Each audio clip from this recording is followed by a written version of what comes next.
തിരിച്ചു പോവാണ് കേട്ടോ. കുഞ്ഞൂസിനൊന്നും ഒരു വിഷമവും. നമ്മളങ്ങനെ എൻ്റെ ഇടയിലൊന്ന് ബാലുശ്ശേരി പോയി നെല്ലിക്കാന്താരിയും കുറിച്ച് തിരിച്ച് വീട്ടിലേക്ക് വരുന്ന ഇടത്തിലല്ലേ നിർത്തിയത്. തിരിച്ച് വീട്ടിലെത്തി ഞാൻ എൻ്റെ പാക്കിങ് കണ്ടിന്യൂ ചെയ്തു. കാരണം പാക്ക് ചെയ്ത് തീരാണ്ട് എനിക്കൊരു സമാധാനം ഉണ്ടായില്ല. അത് ഞാൻ കുറേ സാധനം വാങ്ങിക്കൂട്ടിയിരുന്നു കേട്ടോ. പക്ഷേ ഇത് വാങ്ങിക്കുന്ന സമയത്ത് എനിക്ക് ഓർമ്മയില്ലായിരുന്നു. ഇതിൻ്റെ മുന്നേ 2 പ്രാവശ്യം പോയപ്പോഴും അമൻ ഉണ്ടായിരുന്നു എൻ്റെ കൂടെ എന്നുള്ളത്. ഇപ്രാവശ്യം നമുക്ക് കുറച്ച് മാങ്ങയുണ്ട്. എനിക്ക് അമൻ്റെ അച്ഛൻ കൊണ്ട് തന്നെയാണ് കേട്ടോ. അപ്പോൾ എന്ത് ചെയ്തു വെച്ചാൽ 4-5 മാങ്ങകൾ ഇങ്ങനെ ഒരു പേപ്പറിനെ പൊതിഞ്ഞിട്ട് അത് പിന്നെ ഒന്നിങ്ങനെ റാപ്പ് ചെയ്ത് എടുത്തു. ഇതിന് മുന്നേ ഫസ്റ്റ് ടൈം ഞാൻ വന്നപ്പോഴും അതിന് ശേഷം എൻഗേജ്മെൻറ്റ് കഴിഞ്ഞ് ഞാൻ വന്നപ്പോഴും അമൻ ഉണ്ടായിരുന്നു. അതുകൊണ്ട് പെട്ടീൻ്റെ വെയിറ്റ് ഒരു പ്രശ്നമല്ലായിരുന്നു.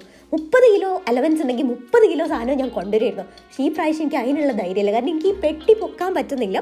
ഒരുവിധം ഞാനും അമ്മയും കൂടെ എല്ലാം പാക്ക് ചെയ്ത് കുറച്ച് കഴിഞ്ഞപ്പോഴത്തേക്ക് കസിൻസൊക്കെ വന്നിട്ടുണ്ടായിരുന്നു. മോനോട്ടുണ്ടായിരുന്നു, ഷിബിയേട്ടനുണ്ടായിരുന്നു, നേഹ വന്നിട്ടുണ്ടായിരുന്നു. അപ്പോൾ കുറച്ച് നേരം അങ്ങനെ എല്ലാവരും കേട്ട് കഥയൊക്കെ പറഞ്ഞിരുന്നു. പിന്നെ അമനൊക്കെ വന്ന് നമ്മൾ വെട്ടി വെയിറ്റൊക്കെ നോക്കിയപ്പം വെയിറ്റൊക്കെ വിചാരിച്ച വെയിറ്റിനേക്കാളൊക്കെ താഴെയുള്ളൂ. പക്ഷെ ഇതെനിക്ക് പൊക്കാൻ പറ്റണ്ടേ.